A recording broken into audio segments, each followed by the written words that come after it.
Assalamualaikum warahmatullahi wabarakatuh. Today I wanna talk about something viral in Malang, especially Turen. Apalagi kalau bukan premanisme di STM Turen. Jadi kemarin itu, beberapa saat yang lalu itu, kamu tahu nggak kalau ada premanisme di STM Turen?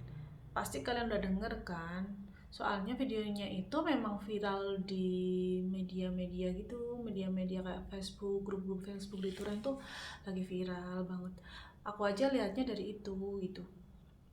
Jadi ceritanya itu malam-malam ada truk besar gitu kan nabrak gerbang dari STM plus SMP Bakti Turen.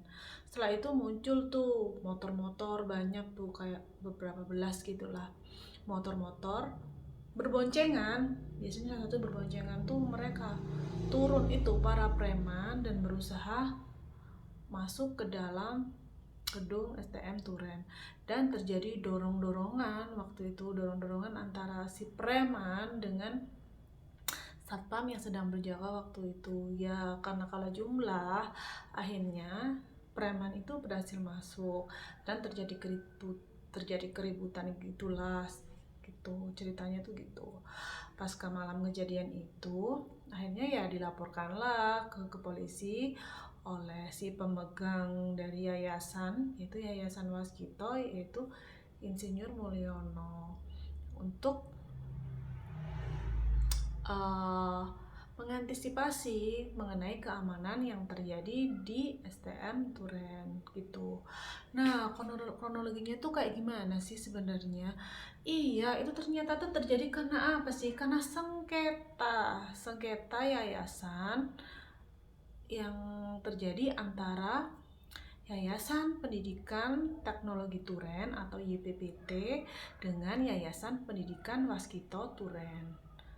Awalnya, kalau dari yang saya baca nih ya di internet, jadi yayasan pendiri dari STM Turen ini adalah YPPT ini. Aku lupa sih siapa nama pendirinya gitu ya.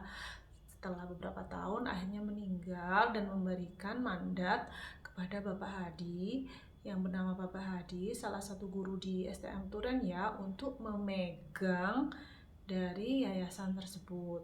Kemudian beberapa saat itu ada yang ngeklaim pakai akta pendirian tanah lain, akta pendirian yayasan maksud saya, yang menyatakan bahwa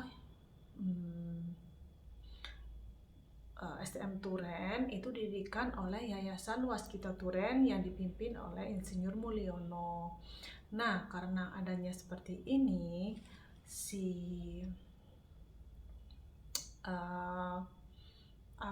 Bapak Hadi akhirnya melaporkan Bapak Insinyur Mulyono ini dengan tuduhan pemalsuan dokumen dan akhirnya ditetapkan sebagai tersangka gitu ceritanya.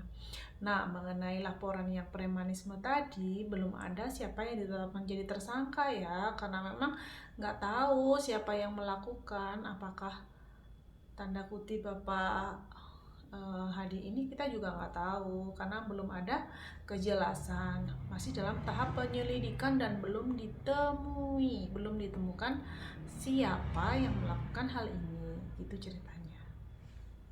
Kalau opini saya mengenai hal ini, gimana ya, kasihan gitu ya sama baik dari siswanya ataupun dari wali muridnya, sebab pasca kejadian ini mereka tuh akhirnya tuh turun ke jalan, turun ke demo si para guru dengan siswa ini menuntut adanya kejelasan, menuntut adanya penyelesaian sengketa. Nah, setelah itu pembelajaran pun dilakukan secara daring. Kasihan kan, padahal kan mereka udah bayar untuk melakukan pendidikan. Ternyata pendidikannya malah online deh. Kalau menurut pandangan saya sebagai orang tua, waktu COVID kemarin, saya tuh ngerasanya kayak kalau sekolah secara online tuh nggak maksimal, karena penangkapan siswa terhadap penjelasan guru itu beda jika dijelaskan langsung sama online.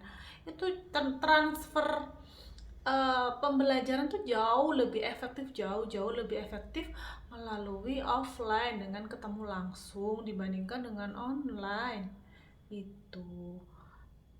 Nah, ya mungkin kalau menurut saya ini bisa jadi solusi sementara dulu ya, tapi kan nggak bisa terus-terusan seperti ini gitu.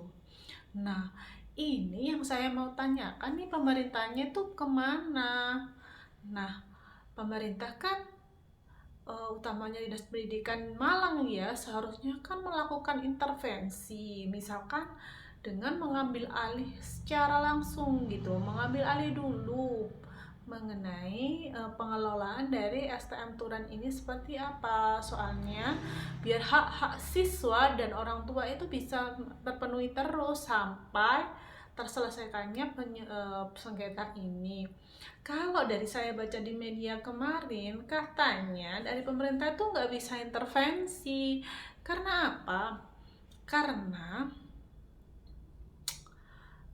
dana yang udah turun dari pemerintah itu udah dicairkan katanya, makanya nggak bisa intervensi. Kok menurut saya itu aneh ya, apa hubungannya dana yang udah cair dengan intervensi?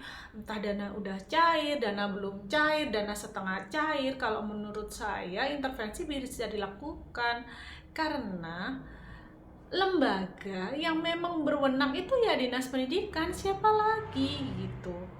Nah, di sini kalau menurut saya menuntut ketegasan dari pemerintah, dari Dinas Pendidikan supaya hak-hak siswa dan orang tua bisa terpenuhi.